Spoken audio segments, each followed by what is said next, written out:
ఉదయం లేచినప్పట్నుంచి రాత్రి పడుకునే వరకు బియ్యం ఫ్రీ, కరెంటు ఫ్రీ, బస్సు ప్రయాణం ఫ్రీ, చివరకు బ్యాంక్ అకౌంట్లో నేరుగా డబ్బులు కూడా ఫ్రీ. వినడానికి చాలా బావుంది కదూ? కానీ ఆలోచించండి, ఇలా అన్నీ ఉచితంగా ఇచ్చేస్తుంటే ప్రజలు ఎందుకు కష్టపడతారు? అసలు వాళ్లు పనిచేయడం ఎక్కడి నుంచి నేర్చుకుంటారు?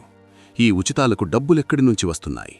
రాష్ట్రాలు ఆదాయం లేక అప్పుల ఊబిలో కూరుకుపోతున్నా ఈ పంపకాలేంటి?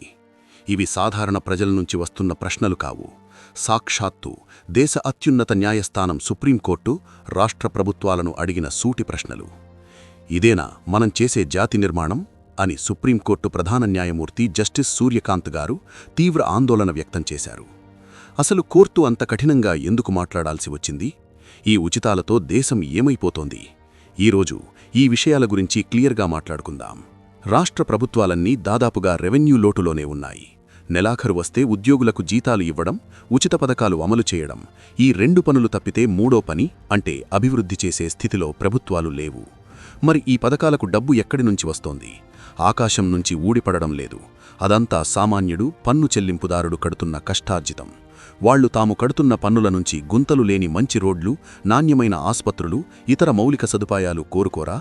ప్రభుత్వాలు కొంతమంది దగ్గర నుంచి పన్నుల రూపంలో డబ్బులు తీసుకొని దాన్ని కేవలం ఓట్ల కోసం మరికొందరికి ఉచితంగా ఇస్తే ఎలా అనేది సుప్రీంకోర్టు సూటి ప్రశ్న.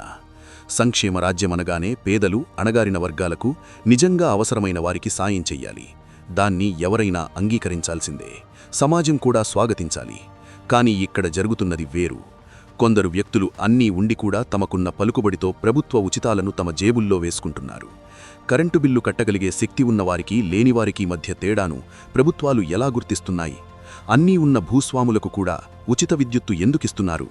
ఇక ఎన్నికలు వస్తున్నాయంటే చాలు, రాజకీయ పార్టీలు అకస్మాత్తుగా కొత్త పథకాలు అమలు చేస్తున్నాయి. పెద్ద మొత్తంలో ఉచితాలు పంచుకుంటూ పోవడం ద్వారా దేశాభివృద్ధిని దారుణంగా దెబ్బతీస్తున్నారు.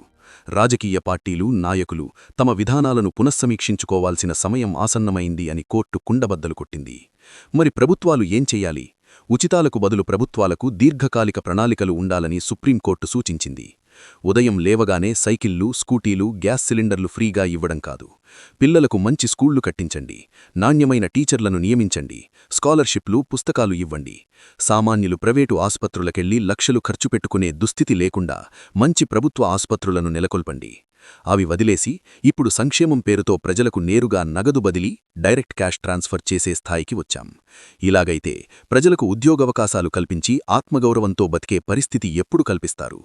కనీసం ఏడాదిలో వసూలయ్యే ఆదాయంలో 25% కేవలం అభివృద్ధి కోసమే ఎందుకు కేటాయించకూడదు అని సీజేఐ జస్టిస్ సూర్యకాంత్ ప్రశ్నించారు.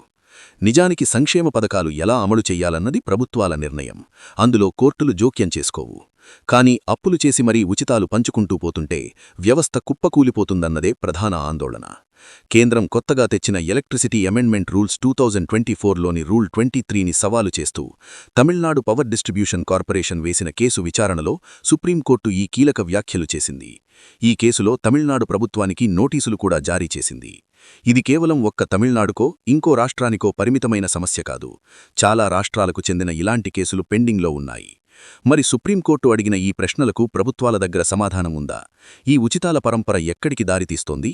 దీనిపై మీ అభిప్రాయమేమిటో కామెంట్స్లో తెలియచేయండి. వీడియో నచ్చితే లైక్ చేసి నలుగురికి షేర్ చేయండి.